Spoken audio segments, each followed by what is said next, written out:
Argentina ha sido testigo de varias dictaduras militares a lo largo del siglo XX, las cuales fueron respuestas a la inestabilidad social, económica y política que atravesaba el país.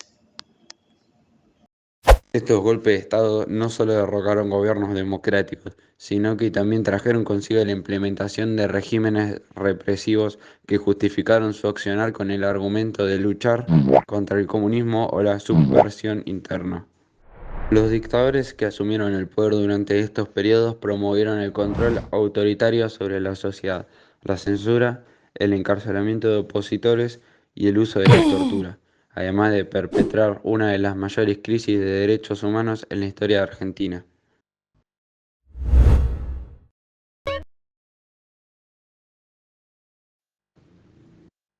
Década infame, 1930-1943. Esta etapa comenzó con el golpe militar de 1930, que derrocó al presidente Hipólito Yrigoyen. Se le llama década infame debido a la corrupción, la manipulación electoral y la represión política. En este periodo también se establecieron alianzas con potencias extranjeras, especialmente con el Reino Unido.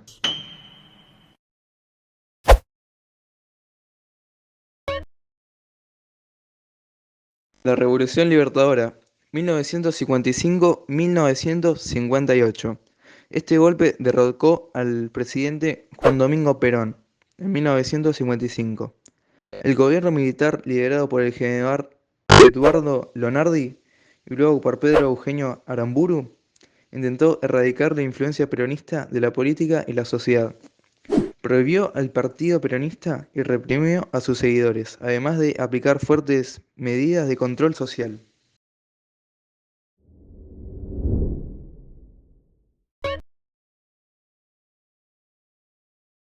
Revolución Argentina de 1966 a 1973. Otro golpe militar en 1966 derrocó al presidente Arturo Illia. Este periodo, conocido como la Revolución Argentina, fue encabezado por el general Juan Carlos Onganía y se caracterizó por una política represiva y autoritaria, que incluía la suspensión de las actividades políticas, el control de las universidades, la represión de sindicatos y movimientos sociales.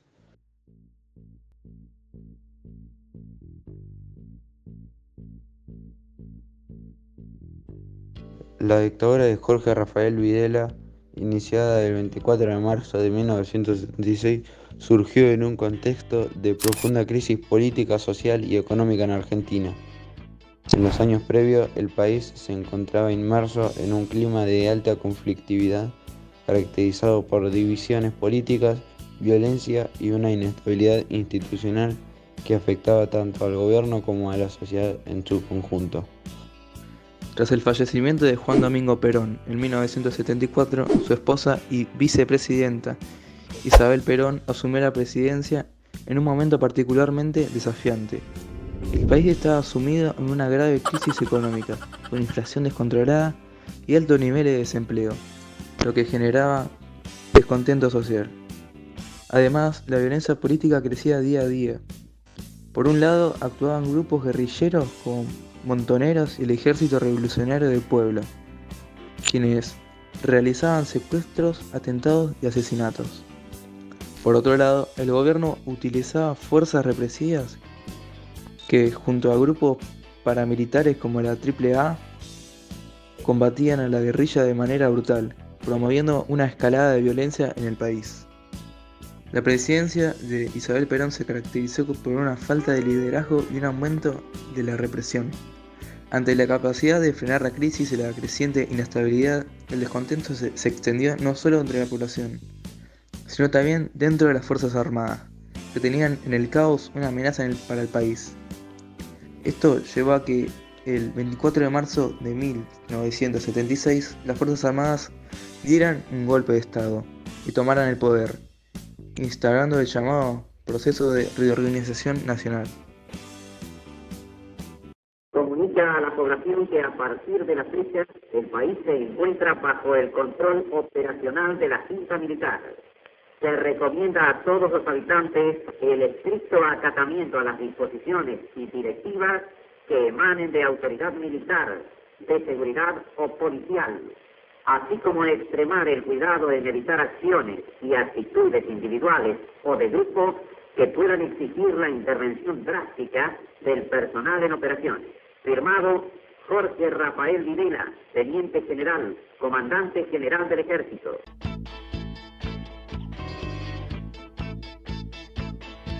El régimen de Videla implementó un sistema de represión y terror conocido como la Guerra Sucia.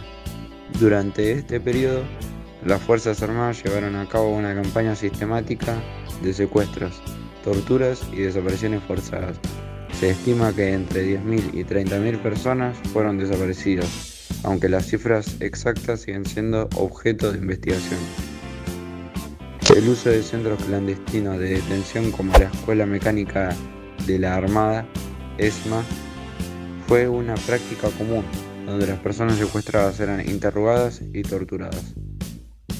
Solo una pequeña parte de los detenidos sobrevivió para contar los horrores que vivieron allí. La represión se extendía no solo a los sospechosos de ser subversivos, sino también a sus familiares y amigos, quienes eran considerados culpables por asociación. Los detenidos desaparecidos eran, en muchos casos, ejecutados o arrojados vivos desde aviones al Río de la Plata, en los conocidos vuelos de la muerte.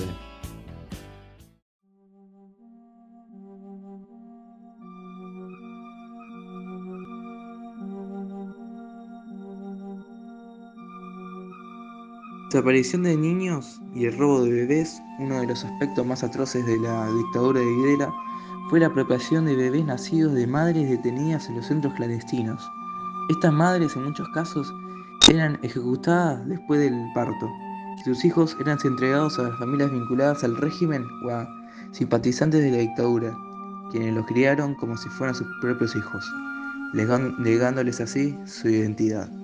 Este crimen ha sido una de las luchas emblemáticas de las abuelas de Plaza de Mayo, quienes continúan buscando la identidad de estos nietos.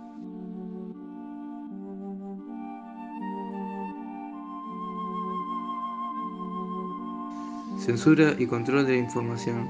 La dictadura impuso una estricta censura en los medios de comunicación y la cultura en general. La prensa fue controlada y manipulada para difundir la versión oficial de los hechos y minimizar las denuncias de violaciones de derechos humanos.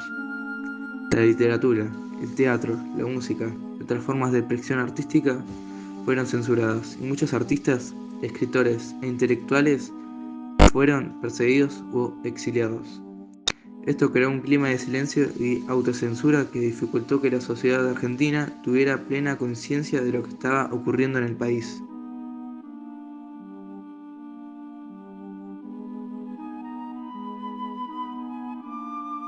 Impacto económico y social. Bajo el régimen de Videla, el país experimentó una serie de reformas económicas de corte neoliberal impulsadas por el entonces ministro de Economía, José Alfredo Martínez de Hoz. Estas políticas, orientadas a abrir la economía y reducir el rol del Estado, generaron un endeudamiento externo masivo, una creciente desigualdad social y el debilitamiento de la industria nacional.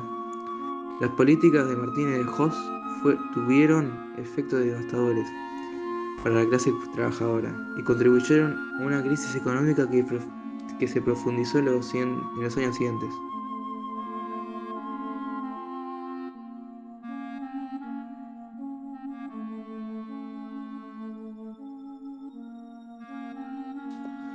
Mundial 1978.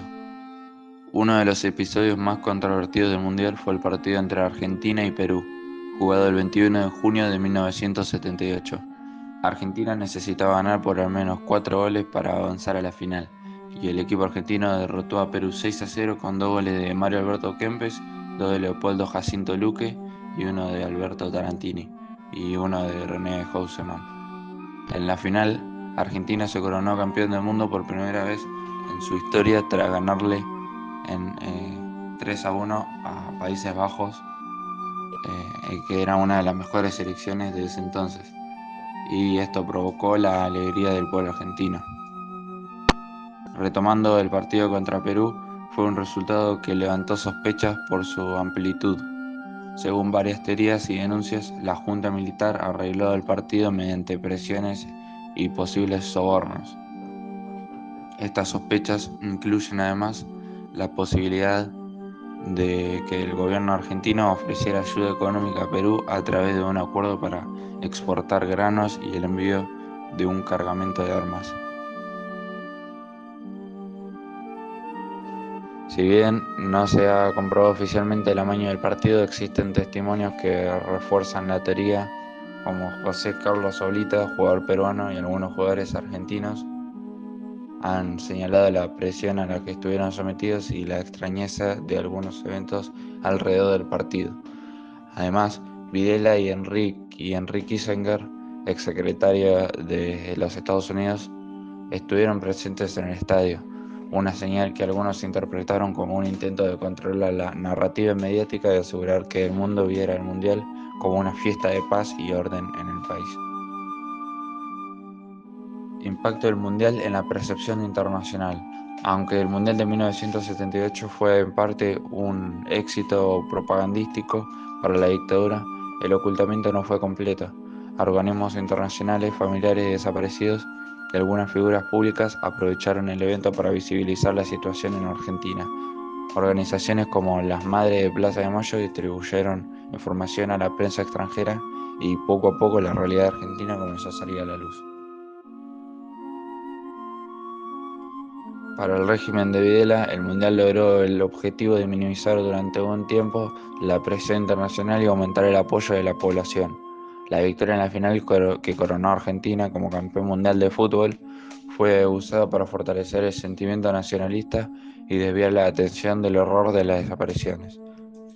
El Mundial de 1978 representa así uno de los ejemplos más claros de cómo una dictadura puede utilizar el deporte y el entretenimiento para ocultar violaciones a los derechos humanos y manipular la opinión pública, tanto nacional como internacionalmente.